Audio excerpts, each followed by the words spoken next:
الحمد لله رب العالمين والصلاة والسلام على سيد المرسلين أما بعد فأعوذ بالله من الشيطان الرجيم بسم الله الرحمن الرحيم الصلاة والسلام عليك يا رسول الله وعلى آلك وأصحابك يا حبيب الله الصلاة والسلام عليك يا نبي الله وعلى آلك وأصحابك يا نور الله۔ فرمان مصطفیٰ صلی اللہ علیہ وسلم ہے کہ جو بندہ مجھ پر ایک مرتبہ درود پڑھتا ہے اللہ تعالیٰ اس پر 10 رحمتیں نازل فرماتا ہے۔ صلو علی الحبیب صلی اللہ تعالی علی محمد صلی اللہ علیہ وسلم۔ درود پاک کی فضیلت بہت زیادہ ہے، لہٰذا چلتے پھرتے اٹھتے بیٹھتے درود پاک ہمیں پڑھ لینا چاہیے۔ ایک مرتبہ مل کر اور درود پاک پڑھ لیجئے۔ صلو علی الحبیب صلی اللہ علی محمد صلی اللہ علیہ وسلم صلاۃ و سلاما علیک یا سیدی یا رسول اللہ صلی اللہ علیہ وسلم۔ الحمدللہ اللہ کے فضل و کرم سے آج میرے گھر میں بچے کی ولادت ہوئی ہے۔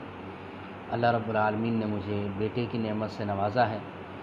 تو دیکھا جائے تو اولاد جب پیدا ہوتی ہے تو ایک عام شخص کو پتہ ہونا چاہیے کہ بچے کی پیدائش کے بعد مجھے کون کون سے کام کرنے ہیں۔ بعض لوگ کچھ کام کرتے ہیں تو ہو سکتا ہے کہ وہ ادھورے کرتے ہوں، یا پھر ہو سکتا ہے کہ کچھ کرتے ہوں کچھ نہ کرتے ہیں، یا پھر ہو سکتا ہے کہ کچھ کام کرتے ہوں کچھ کام نہ کرتے ہوں۔ تو اس حوالے سے پھر میں نے سوچا کہ ایک بندے کو پتہ ہونا چاہیے کہ اگر اللہ اس کو اولاد عطا فرمائے تو اس کے بعد وہ کون کون سے کام کرے۔ تو اس کے لیے میں نے بھی کچھ کتابوں کا مطالعہ کیا۔ زیادہ تر مواد مجھے الحمدللہ جو مکتبۃ المدینہ کی کتاب ہے تربیت اولاد اس میں سے ملا، اور مزید بھی کچھ کتابوں کو دیکھا۔ المدینہ لائبریری جو ہماری ہے مکتبۃ المدینہ کی دعوت اسلامی نے اس کو بنایا ہے، تو اس کے اندر بھی اچھا مواد مل گیا الحمدللہ۔ تو کچھ نکات کچھ مدنی پھول میں نے تیار کیے ہیں، سوچا کہ اس خوشی کے موقع پر میں نے بھی اس پر کچھ پر عمل ہو چکا ہے، کچھ پر انشاءاللہ اگلے کچھ دنوں میں عمل ہوگا، تو آپ سے بھی وہ شیئر کیے جائیں۔ آپ کو اگر آڈیو اور ویڈیو کلیئر آ رہی ہو تو پلیز مجھے کمنٹس میں بتائیے گا۔ تو یہ اللہ رب العالمین کا احسان ہوتا ہے کہ اولاد اللہ تعالی عطا فرماتا ہے۔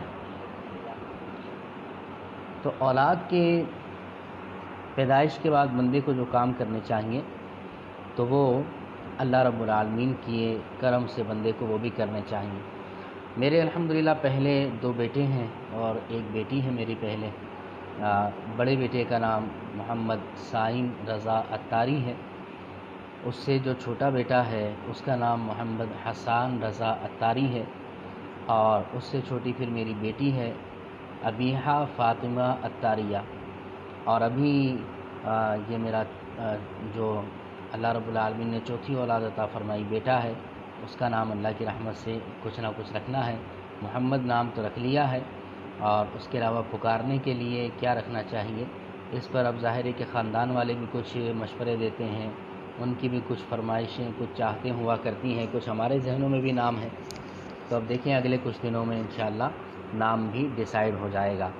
تو آئیے ٹاپک کی طرف بڑھتے ہیں کہ جب اللہ تعالیٰ کسی کو اولاد کی نعمت عطا فرمائے تو سب سے پہلے تو اسے خوشی کا اظہار کرنا چاہیے۔ میں آپ کو ترتیب وائز پہلے یہ کام گنوا دیتا ہوں اور پھر ان کی ڈیٹیل پر انشاءاللہ ہم بعد میں بات کریں گے، ٹھیک ہے؟ تو یہ 9 کام میں نے لکھے ہیں کہ بچے کی پیدائش کے بعد ایک مسلمان کو والدین کو 9 کام کرنے چاہیے۔ نمبر 1 تو یہ کہ خوشی کا اظہار کرنا چاہیے۔ نمبر 2 زچہ اور بچہ کی حفاظت کے اسباب کو اختیار کرنا چاہیے۔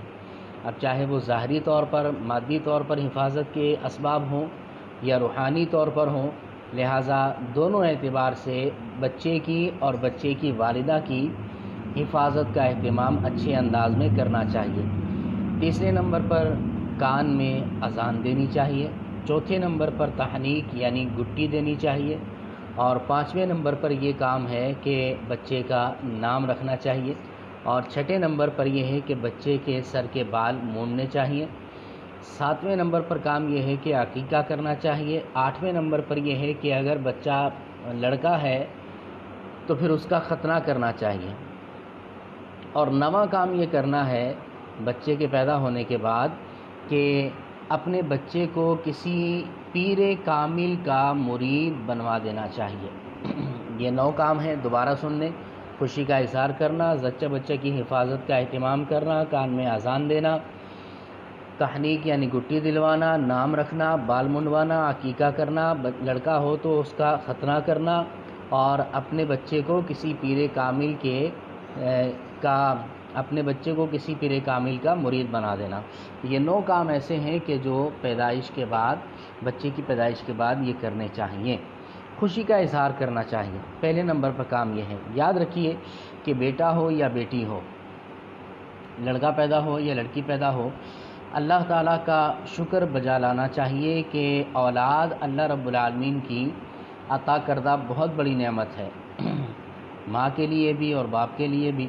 لہٰذا اولاد کی جو نعمت بندے کو اللہ تعالیٰ عطا فرماتا ہے تو اس پر خوشی کا اظہار کرنا چاہیے۔ اور خوشی کے اظہار کا ایک طریقہ یہ بھی ہے کہ بندہ جائز کام کرے، صدقہ و خیرات کرے، اس کا جو ہے وہ اعلان کرے، رشتہ داروں کو بتائے، کچھ تحفے تحائف اگر دینا چاہتا ہو تو وہ بھی کریں۔ بہرحال ہر جائز طریقے سے جیسا وہ چاہے تو خوشی کا اظہار کرنا چاہیے کہ یہ کام بڑا مستحب ہے اور اس پر اللہ نے چاہا تو بڑا ثواب ملے گا۔ لہٰذا اب اگر لڑکا پیدا ہو تو اس میں بھی خوشی ہونی چاہیے، لڑکی ہو تو اس پر بھی خوشی ہونی چاہیے۔ بعض لوگ جو ہے وہ لڑکی کے پیدا ہونے پر، بیٹی کے پیدا ہونے پر خوشی نہیں کرتے، حالانکہ یہ اسلامی طور طریقہ نہیں ہے۔ اسلامی طریقہ یہ ہے کہ لڑکی ہو تو بیٹی ہو تو وہ رحمت ہوا کرتی ہے، اور اس کی بھی بڑی فضیلت احادیث طیبہ کے اندر بیان کی گئی ہیں، لہٰذا اس پر بھی خوشی منانی چاہیے۔ چند احادیث میں آپ کو بیٹی کی ولادت کے بارے میں بیان کرتا ہوں۔ حضرت نبید بن شریط رضی اللہ تعالیٰ عنہ روایت کرتے ہیں کہ حضور پاک صلی اللہ علیہ وسلم نے فرمایا، جب کسی کے ہاں لڑکی پیدا ہوتی ہے تو اللہ تعالیٰ اس کے گھر فرشتوں کو بھیجتا ہے جو آ کر کہتے ہیں کہ اے گھر والو تم پر سلامتی ہو۔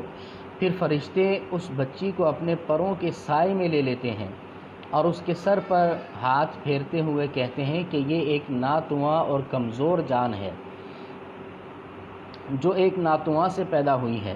جو شخص اس ناتواں جان کی پرورش کی ذمہ داری لے گا تو قیامت تک مدد خدا اس کے شامل حال رہے گی۔ بہت پیاری حدیث مبارک، مجمع الزوائد کی یہ حدیث مبارک ہے، یہ آپ نے سماعت کی ہے۔ ایک اور حدیث پاک میں حضور علیہ السلام نے فرمایا، بیٹیوں کو برا مت کہو، میں بھی بیٹیوں والا ہوں۔ سبحان اللہ۔ حضور نے فرمایا بیٹیوں کو برا مت کہو کہ میں بھی بیٹیوں والا ہوں، بے شک بیٹیاں تو بہت محبت کرنے والیاں، غم گسار اور بہت زیادہ مہربان ہوا کرتی ہیں۔ سبحان اللہ۔ یہ بیٹیوں کی فضیلت بہرحال احادیث طیبہ کے اندر اور بھی بہت زیادہ بیٹیوں کی فضیلت کو بیان کیا گیا ہے، اور بیٹیوں کی آمد پر بھی، ان کی ولادت پر بھی خوشی ہونی چاہیے، اور بیٹوں کے پیدا ہونے پر بھی خوشی ہونی چاہیے، دونوں ہی نعمتیں ہیں۔ تو بہرحال اولاد کی ولادت کی خوشی میں، بچے کے پیدا ہونے پر سب سے پہلا کام یہ کرنا ہے کہ خوشی کا اظہار کرنا ہے، اور خوشی کا اظہار اس طرح بھی کریں کہ اللہ کے حضور جھک جائیں، شکرانے کے نوافل ادا کریں، اللہ رب العالمین کا شکر ادا کریں، یہ بھی ایک طریقہ ہے۔ دوسرا کام یہ کرنا ہے کہ زچہ بچہ کی حفاظت کا اہتمام کرنا ہے، وہ چاہے ظاہری اعتبار سے ہو، بچے کی اور اس کی ماں کی کیئر کریں، ڈاکٹر جس طرح کہیں تو اس کی بات کو مانیں۔ اگر آپ تجربہ کار نہیں ہیں، اگر آپ خود ڈاکٹر نہیں ہیں تو ظاہر ہے ہر بندہ اپنی فیلڈ کا ماہر ہوا کرتا ہے، تو پہلے تو اچھے ڈاکٹر کا، فیمیل ڈاکٹر کا جو ہے وہ اچھا انتخاب کریں، اور پھر جیسا وہ کہیں اس پر عمل کرنا چاہیے، اپنی عقل کے دوڑے نہیں دوڑانے چاہیے، بسا اوقات اس میں آزمائش کا سامنا بھی ہو سکتا ہے۔ پھر دوسری بات یہ کہ جب زچہ بچہ کی، جب یہ ولادت کا سلسلہ ہو رہا ہو، جب ڈیلیوری ہو رہی ہو، تو اس کے اندر جیسے کہ آج ہمارے گھر میں بھی یہ معاملہ تھا، تو میں نے دعوت اسلامی کے تعویذات عطاریہ کے مجلس کے ایک اسلامی بھائی کو جنید بھائی ہمارے ہیں، آپ جانتے ہوں گے ان کو. میں نے ان کو کال کی، واٹس ایپ پہ ان سے رابطہ کیا اور میں نے کہا کہ بھئی کچھ وظیفہ وغیرہ بتائیں کیا کرنا ہوتا ہے. تو انہوں نے مجھے کچھ وظائف دیے. تو اس میں سے ایک یہ تھا کہ جب ڈلیوری ہو رہی ہو، جب بچے کی ولادت ہو رہی ہو، اور اس وقت آپ یہ کریں کہ سورہ انشقاق کی ابتدائی 5 آیتوں کا ورد کریں.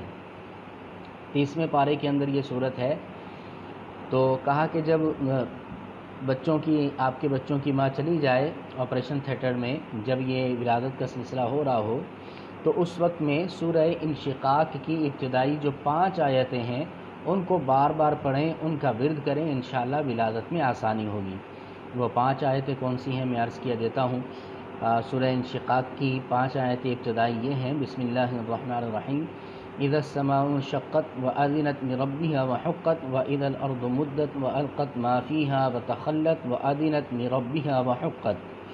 یہ 5 آیتیں ہیں کہ ان کو بار بار اس وقت میں پڑھنا چاہیے. اچھا، اس کے بعد یہ کہ جب بچہ پیدا ہو جائے تو اس کے بعد پھر یا برو 7 مرتبہ پڑھ کر بچے پر دم کر رہے ہیں. فائدہ یہ ہوگا کہ بچہ جو ہے بیماریوں سے محفوظ رہے گا اور انشاءاللہ بڑا اللہ نے چاہا صحت مند رہے گا. یہ دوسرا روحانی علاج ہو گیا. اور اس کے بعد پھر ایک جو ہے وہ یہ تربیت اولاد کے اندر وظیفہ لکھا ہے کہ لا الہ الا اللہ، لا الہ الا اللہ کسی کاغذ پر 55 بار لکھ کر یا لکھوا کر حسب ضرورت تعویذ کی طرح تہہ کر کے موم جامہ یا پلاسٹک کوٹنگ کروا کر کپڑے یا ریگزین یا چمڑے میں سی کر حاملہ گلے میں پہن لے یا بازو میں باندھ لے تو انشاءاللہ عز و جل حمل کی بھی حفاظت اور بچہ بھی بلا اور آفت سے سلامت رہے گا. دوسرا یہ لکھا ہے کہ اگر لا الہ الا اللہ 55 بار اول آخر ایک بار درود شریف پڑھ کر پانی پر دم کر کے رکھ لیں اور بچہ پیدا ہوتے ہی بچے کے منہ پر لگا دیں تو انشاءاللہ عز و جل بچہ ذہین ہوگا اور بچوں کو ہونے والی بیماریوں سے بچہ محفوظ رہے گا. اگر یہی پڑھ کر زیتون کے تیل پر دم کر کے بچے کے جسم پر نرمی کے ساتھ مل دیا جائے تو بے حد مفید ہے. انشاءاللہ کیڑے مکوڑے اور دیگر موذی جانور بچے سے دور رہیں گے. اس طرح کا پڑا ہوا زیتون کا تیل بڑوں کے جسمانی دردوں میں مالش کے لیے بھی نہایت کارآمد ہے. یہ تربیت اولاد میں لکھا ہوا ہے اور فیضان سنت باب فیضان رمضان کے حوالے سے یہ لکھا ہوا ہے. تو یہ دوسرا کام ہم نے کرنا تھا. تیسرا کام بچے کی ولادت کے بعد یہ کرنا ہوتا ہے کہ کان میں اذان دینا ہوتی ہے. جب بچہ پیدا ہو تو مستحب یہ ہے کہ اس کے کان میں اذان اور اقامت کہی جائے کہ اس طرح ابتدا سے ہی بچے کے کان میں اللہ اور اس کے پیارے حبیب صلی اللہ علیہ وسلم کا نام پہنچ جائے گا. اس طرح ایک مسلمان بچے کے لیے اسلام کے بنیادی عقائد سکھانے کا بھی آغاز ہو جاتا ہے اور بچے کی روح نور توحید سے منور ہو جاتی ہے. نبی پاک علیہ الصلوۃ والسلام نے بھی بچوں کے کان میں اذانیں دی ہیں، جیسا کہ جامع ترمذی کی حدیث مبارک ہے کہ ہمارے پیارے آقا صلی اللہ علیہ وسلم نے حضرت حسن بن علی رضی اللہ تعالی عنہما کی ولادت پر ان کے کان میں خود اذان دی. حضرت نافع رضی اللہ تعالی عنہ کہتے ہیں کہ جب حضرت سیدتنا فاطمہ رضی اللہ تعالی عنہ کہ ہاں سیدنا حسن بن علی رضی اللہ تعالی عنہما کی ولادت ہوئی تو میں نے اللہ کے محبوب صلی اللہ علیہ وسلم کو ان کے کان میں نماز والی اذان دیتے ہوئے دیکھا. یہ حدیث جامع ترمذی کی ہے. بچے کے کان میں اذان کہنے سے انشاءاللہ بلائیں بھی دور ہوں گے. چنانچہ حضرت سیدنا حسین بن علی سید الشہداء اس حدیث کے راوی ہیں. کہتے ہیں کہ نبی پاک علیہ الصلوۃ والسلام نے ارشاد فرمایا جس کے گھر میں بچہ پیدا ہو اور وہ اس کے دائیں کان میں اذان اور بائیں کان میں اقامت کہے تو اس بچے سے الصبیان کی بیماری دور ہو جاتی ہے. ایک اور مسئلہ بہار شریعت کے حوالے سے سماعت کر لیں. بہتر یہ ہے کہ داہنے کان میں 4 مرتبہ اذان دی جائے اور بائیں کان میں 3 مرتبہ اقامت کہی جائے، لیکن اگر کوئی ایک بار بھی کہہ لیتا ہے تو بھی درست ہے، غلط نہ ہوگا. البتہ بہتر اور افضل یہ ہے کہ 4 مرتبہ سیدھے کان میں اذان دی جائے اور 3 مرتبہ الٹے کان میں اقامت کی جائے. چوتھا کام جو بچے کی ولادت کے بعد کرنا ہوتا ہے وہ ہے تحنیک کرنا، یعنی گٹی دلوانا۔ دور رسالت میں صحابہ کرام علیہم رضوان کا معمول تھا کہ جب ان کے گھر کوئی بچہ پیدا ہوتا تو صحابہ اسے رحمت عالم نور مجسم صلی اللہ علیہ وسلم کی بارگاہ میں لاتے اور نبی پاک علیہ الصلوۃ والسلام کھجور اپنے دہن اقدس میں چبا کر بچے کے منہ میں ڈال دیا کرتے تھے، جسے تحنیک کہا کرتے ہیں۔ یوں بچے کو لعاب دہن مصطفیٰ صلی اللہ علیہ وسلم کی برکتیں حاصل ہو جایا کرتی تھیں۔ چنانچہ حضرت سیدتنا عائشہ صدیقہ رضی اللہ تعالی عنہ سے روایت ہے کہ لوگ اپنے بچوں کو تاجدار رسالت صلی اللہ علیہ وسلم کی بارگاہ اقدس میں لایا کرتے تھے تو آپ علیہ الصلوۃ والسلام ان کے لیے خیر و برکت کی دعا فرماتے اور تحنیک فرمایا کرتے تھے۔ یہ مسلم شریف کی حدیث مبارک ہے۔ اسی طرح حضرت سیدتنا اسماء بنت سیدنا ابو بکر صدیق رضی اللہ تعالی عنہما فرماتی ہیں، آپ سے مروی ہے کہ وہ ہجرت کے بعد مدینہ منورہ آئیں تو مقام قباء میں ان کے ہاں ولادت ہوئی اور حضرت عبداللہ بن زبیر پیدا ہوئے۔ فرماتی ہیں کہ میں بچے کو لے کر نبی پاک علیہ الصلوۃ والسلام کے دربار میں حاضر ہوئی تو میں نے ان کو آپ علیہ الصلوۃ والسلام کی مبارک گود میں رکھ دیا۔ نبی پاک علیہ السلام نے چھہارا منگوایا اور اسے چبایا، پھر اس میں اپنا لعاب دہن ڈالا۔ سبحان اللہ۔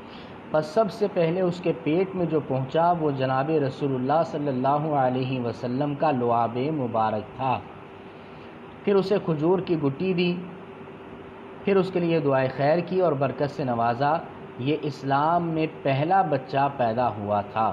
صحیح بخاری شریف کی یہ حدیث مبارک میں نے آپ کو سنائی ہے، اور بھی کئی حدیثیں موجود ہیں۔ اسی طرح ایک کام یہ کرنا ہوتا ہے کہ بچے کا نام رکھنا، بال مونڈنا اور عقیقہ کرنا۔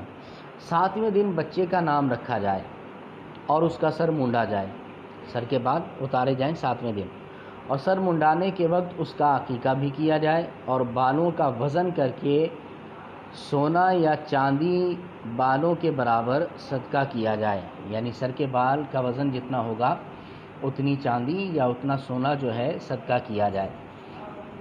یہ مستحب عمل ہے۔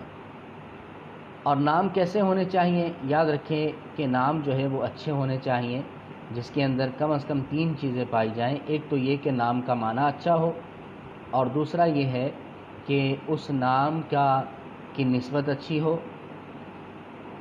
یعنی وہ پہلے کسی نیک آدمی کا نام رہ چکا ہو۔ یہ 2 چیزیں اس میں دیکھنی ہیں، ایک تو یہ کہ معنی اچھا ہو، دوسرا اس کی نسبت، یعنی پہلے کسی اسلام میں کسی نیک شخصیت کا نام وہ رہ چکا ہو۔ فلمی اداکاروں پر نام رکھنا بچوں کا، اسی طرح یونیک نام کے جو ہے نا وہ اس کے اندر کہ یونیک ہونا چاہیے یا اچھا ہونا چاہیے یا کچھ نیا ہونا چاہیے، تو اس طرح عجیب نام جو ہے وہ نہیں ہونے چاہیے۔ بڑی مثالیں میرے ذہن میں آ رہی ہیں۔ ایک مرتبہ مفتی حسان صاحب دامت برکاتہم العالیہ نے مدنی مذاکرے میں فرمایا تھا، مجھے یاد ہے، آپ نے فرمایا کہ ایک شخص آیا اور آ کر کہا کہ میں نے اپنی بچی کا نام فبیہ رکھا ہے، آپ اس نام کا معنی بتا دیں۔ تو مفتی حسان صاحب نے بیان کیا، آپ بتاتے ہیں کہ میں نے اس سے کہا کہ یہ فبیہ تو پہلی بار سنا ہے، کہاں سے رکھا ہے یہ نام؟ تو اس نے کہا کہ وہ قرآن کریم کی آیت ہے نا سورہ رحمان میں، فَبِأَيِّ آلَاءِ رَبِّكُمَا تُكَذِّبَانِ، تو تم اپنے رب کی کون کون سی نعمت کو جھٹلاؤ گے؟ تو میں نے اس آیت سے یہ نام نکالا ہے فبیہ۔ معاذ اللہ قرآن کی آیت کو ہی بدل ڈالا، اس میں جو ہے وہ غلطی کر ڈالی۔ اس طرح کے نام رکھنا جائز نہیں ہے۔ تو بہرحال علماء سے رہنمائی لے لیں، کتابیں ملتی ہیں اچھی، اس میں اچھے نام مل جاتے ہیں، ویسے نام رکھیں۔ بچے کی کنیت بھی رکھنا جائز ہے۔ حصول برکت کے لیے بزرگوں کی نسبت سے کنیت رکھنا بہتر ہے، مثلا ابو تراب رکھ لیں، ابو ہریرہ رکھ لیں، ٹھیک ہے۔ اس کے علاوہ اور بھی کافی معروف ہیں۔ نبی پاک علیہ الصلوۃ والسلام نے ایک اور مقام پر ارشاد فرمایا کہ اپنے بچوں کی کنیت رکھنے میں جلدی کرو، کہیں ان کے برے القابات نہ پڑ جائیں۔ اور اگر لڑکا پیدا ہو تو اس میں نام جو ہے بچے کا محمد رکھنا چاہیے، ٹھیک ہے۔ نام محمد کی بڑی برکتیں ہیں۔ نبی پاک علیہ السلام نے فرمایا جس نے میرے نام سے برکت کی امید کرتے ہوئے میرے نام پر نام رکھا تو قیامت تک صبح و شام اس پر برکت نازل ہوتی رہے گی۔ ایک اور حدیث میں حضور نے فرمایا کہ جس کے ہاں بیٹا پیدا ہو اور وہ میری محبت اور حصول برکت کے لیے اس کا نام محمد رکھے تو وہ اور اس کا بیٹا دونوں جنت میں جائیں گے۔ سبحان اللہ۔ اس کے بعد جو کام کرنا ہوتا ہے وہ بال منڈوانا ہوتا ہے۔ بچے کے بال منڈوائے جاتے ہیں۔ حضرت سیدنا عبداللہ بن بریدہ رضی اللہ تعالیٰ عنہ اپنے والد سے بیان کرتے ہیں کہ ہم زمانہ جاہلیت میں جب بچہ پیدا ہوتا تو اس کی طرف سے بکری ذبح کرتے تھے اور ذبیحے کے بال اتارتے اور اس بچے کے سر پر اس بکری کا خون ملتے تھے، لیکن جب ہم اسلام لائے تو اب ہمارے ہاں جب بچہ پیدا ہوتا ہے تو اس کی طرف سے بکری ذبح کرتے ہیں، اس بچے کا سر منڈاتے ہیں اور اس کے سر پر زعفران ملتے ہیں۔ حضرت سیدتنا عائشہ صدیقہ رضی اللہ تعالیٰ عنہ بیان کرتی ہیں، آپ کہتی ہیں کہ زمانہ جاہلیت میں لوگوں کا یہ دستور تھا، یہ ان کے درمیان رواج تھا کہ جب وہ بچے کا عقیقہ کرتے تو روئی کے ایک پھائی میں عقیقے کے جانور کا خون بھر لیتے، یعنی روئی کے اندر جو ہے وہ خون جانور کا بھر لیا کرتے تھے۔ پھر جب بچے کا سر منڈا دیتے تو وہ خون بھرا پھایا اس کے سر پر رکھ دیا کرتے تھے اور اس کے سر کو عقیقے کے خون سے رنگ دیا کرتے تھے۔ یہ زمانہ جاہلیت میں ایسا ہوتا تھا۔ آپ کہتی ہیں کہ یہ ایک جاہلانہ رسم تھی، اسلام سے اس کا کوئی تعلق نہیں ہے۔ نبی پاک علیہ الصلوۃ والسلام نے فرمایا کہ بچے کے سر پر خون نہیں بلکہ اس کی جگہ خلوق، یعنی یہ ایک مرکب خوشبو کا نام ہے جو زعفران وغیرہ سے تیار کی جاتی ہے، فرمایا کہ وہ لگایا کرو۔ تو لہٰذا سر پر زعفران لگایا جائے اور بالوں کو منڈوایا جائے، یہ بھی بچے کی پیدائش کے بعد ایک کام ہے۔ بچے کے پیدا ہونے کے بعد عقیقہ بھی کرنا چاہیے۔ بچے کی پیدائش اس کے والدین اور خاندان کے لیے مسرت و شادمانی کا سبب ہوا کرتی ہے۔ بارگاہ الہی میں اس نعمت کے شکر کا اسلامی طریقہ یہ ہے کہ بطور شکرانہ جانور کو ذبح کیا جائے، اسی کو عقیقہ کہتے ہیں اور یہ مستحب عمل ہے۔ نبی پاک علیہ الصلوۃ والسلام کو فرماتے ہوئے سنا ہے، حضور علیہ السلام نے فرمایا ہے کہ بچے کے ساتھ عقیقہ ہے، اس کی طرف سے خون بہاؤ اور اس سے اذیت کو ہٹاؤ۔ عقیقے کے لیے 7واں دن بہتر ہے، جیسا کہ سیدنا امام حسن بصری رضی اللہ تعالیٰ عنہ نے حضرت سیدنا سمرہ رضی اللہ تعالیٰ عنہ سے روایت کی ہے کہ سرکار والا تبار صلی اللہ علیہ وسلم نے فرمایا، لڑکا اپنے عقیقے کے بدلے رہن رکھا ہوا ہوتا ہے، 7ویں روز اس کی طرف سے جانور ذبح کیا جائے، اس کا نام رکھا جائے اور اس کا سر مونڈا جائے۔ یہ جامع ترمذی کی حدیث مبارک ہے۔ اگر 7ویں دن نہ کر سکیں، 7ویں دن اگر یاد نہیں رہا یا کسی بھی وجہ سے 7ویں دن عقیقہ نہیں کر سکے تو پھر زندگی میں جب بھی چاہیں عقیقہ کر سکتے ہیں، لیکن 7 دن کا لحاظ پھر بھی رکھنا بہتر ہے، یعنی مستحب ہے۔ اور اسے یاد رکھنے کا طریقہ یہ ہے کہ جس دن بچہ پیدا ہوا اس سے پہلے والا دن جب بھی آئے گا تو وہ 7واں ہی کہلائے گا۔ مثال کے طور پر اس کو مزید سمجھ لیے کہ ہفتے کو بچہ پیدا ہوا تو جمعۃ المبارک 7واں دن کہلائے گا۔ اب زندگی میں جب بھی جمعے کا دن آئے گا تو وہ بچے کی پیدائش کا 7واں دن کہلائے گا، لہٰذا جب بھی آپ عقیقہ کریں تو اس 7ویں دن کا خیال ضرور رکھیں۔ 8واں کام جو کرنا ہوتا ہے وہ بچے کا عقیقہ، 8واں کام جو کرنا ہوتا ہے تو وہ بچے کا ختنہ کرنا ہوتا ہے اگر بچہ لڑکا پیدا ہو۔ نبی پاک علیہ الصلوۃ والسلام نے فرمایا، حضرت ابو ہریرہ اس حدیث کے راوی ہیں، حضور نے فرمایا کہ فطرت 5 چیزیں ہیں: ختنہ کرنا، منہ زیر ناف صاف کرنا، بغل کے بال نوچنا، مونچھیں کترنا، ناخن کاٹنا۔ مسلم کی یہ حدیث مبارک ہے۔ یاد رکھیں کہ ختنہ کرنا سنت ہے اور یہ شاعر اسلام میں سے ہے کہ اس سے مسلمان اور غیر مسلم میں امتیاز ہوتا ہے، اس لیے اسے مسلمانی بھی کہا جاتا ہے۔ ولادت کے 7 دن کے بعد ختنہ کرنا جائز ہے۔ ختنے کی مدت 7 سال سے 12 سال تک ہے، ٹھیک ہے، اس کو بھی یاد رکھیں۔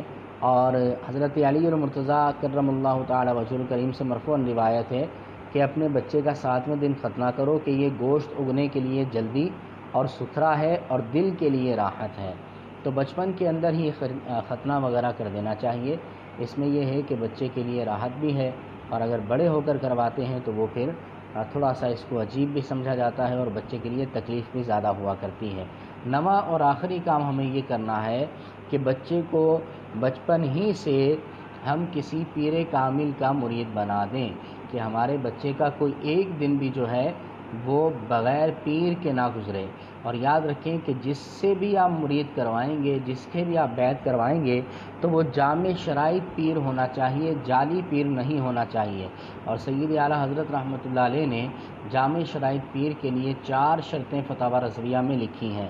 ان میں سے ایک تو یہ کہ سنی صحیح العقیدہ ہو، دوسری شرط یہ ہے کہ اتنا علم رکھتا ہو کہ اپنی ضروریات کے مسائل کتابوں سے نکال سکے، یعنی عالم ہو، اور تیسری شرط یہ ہے کہ فاسق معلن نہ ہو، ایک بار گناہ کبیرہ کرنے والا یا گناہ صغیرہ پر اصرار کرنے والا، یعنی 3 یا اس سے زیادہ بار کرنے والا، یا صغیرہ کو صغیرہ سمجھ کر ایک بار کرنے والا فاسق ہوتا ہے، اور اگر اعلان کرے تو وہ پھر فاسق معلن کہلاتا ہے۔ چوتھی اور آخری شرط پیر کامل کے لیے یہ ہے کہ اس کا سلسلہ بیعت جو ہے وہ نبی کریم علیہ الصلوۃ والسلام تک متصل ہو، یعنی ملا ہوا ہو۔ تو یہ ہم نے 9 کام ولادت کے بعد کرنے ہوتے ہیں۔ ہو سکتا ہے کہ کچھ مس ہوئے ہوں، وہ آپ دیگر کتابوں کی طرف رجوع بھی کر سکتے ہیں، علماء سے بھی رجوع کر سکتے ہیں۔ لہٰذا اللہ تعالی ہماری اولاد کو جو ہے ہماری نجات کا ذریعہ بنائے، اور اولاد کا تمام مسلمانوں کو، تمام والدین کو اپنی اولاد کا سکھ اور چین دیکھنے کی توفیق عطا فرمائے۔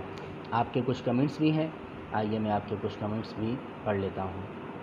درود پاک پڑھیے، صلو علی الحبیب صلی اللہ علی محمد صلی اللہ علیہ وسلم۔ محمد اسامہ بھائی ہیں، کہتے ہیں کہ عمران بھائی آپ کو بہت بہت مبارک ہو۔ جی خیر مبارک، جزاک اللہ خیرہ۔ ٹھیک ہے جی، ایک اور نے مبارکباد دی ہے جی، خیر مبارک، ماشاءاللہ سبحان اللہ۔ السلام علیکم ورحمۃ اللہ وبرکاتہ۔ ادریس بھائی سلام کر رہے ہیں، ادریس بھائی وعلیکم السلام ورحمۃ اللہ وبرکاتہ۔ اسی طرح آفتاب بھائی نے بھی مبارکباد دی ہے، آفتاب بھائی خیر مبارک۔ اور عثمان حفیظ بھائی نے مبارکباد دی ہے، عثمان بھائی خیر مبارک، جزاک اللہ خیرہ۔ آصف علی بھائی نے بھی بڑا پیارا اسٹیکر بھیجا ہے، عثمان حفیظ بھائی نے بھی، اور اسی طرح پھر نیچے آصف بھائی نے زیادہ بھیجے ہیں، ادریس بھائی نے بھی آخر میں بھیجا ہے۔ تو آپ تمام بھائیوں کی، تمام اسلامی بھائیوں کی نیک تمناؤں کا بہت بہت شکریہ۔ دعاؤں میں مجھے، میری فیملی کو ضرور یاد رکھیے گا۔ اللہ تعالیٰ مجھے، میری اولاد کو دعوت اسلامی پر استقامت عطا فرمائے، مرتے دم تک شیخ طریقت امیر اہل سنت کی غلامی عطا فرمائے، اور آپ کی غلامی میں ہی اللہ تعالیٰ موت عطا فرمائے، کل روز قیامت انہی کے صدقے میں جنت جانا توفیق عطا فرمائے، اور دعوت اسلامی میں اللہ تعالیٰ ہمیں ہمیشہ رہنے کی، تا دم آخر رہنے کی توفیق عطا فرمائے، اور دعوت اسلامی کے اصولوں پر عمل کرنے کی توفیق عطا فرمائے۔ دعا میں یاد رکھیے گا۔ جزاکم اللہ خیرہ۔ صلو علی الحبیب صلی اللہ تعالی علی محمد صلی اللہ علیہ وسلم۔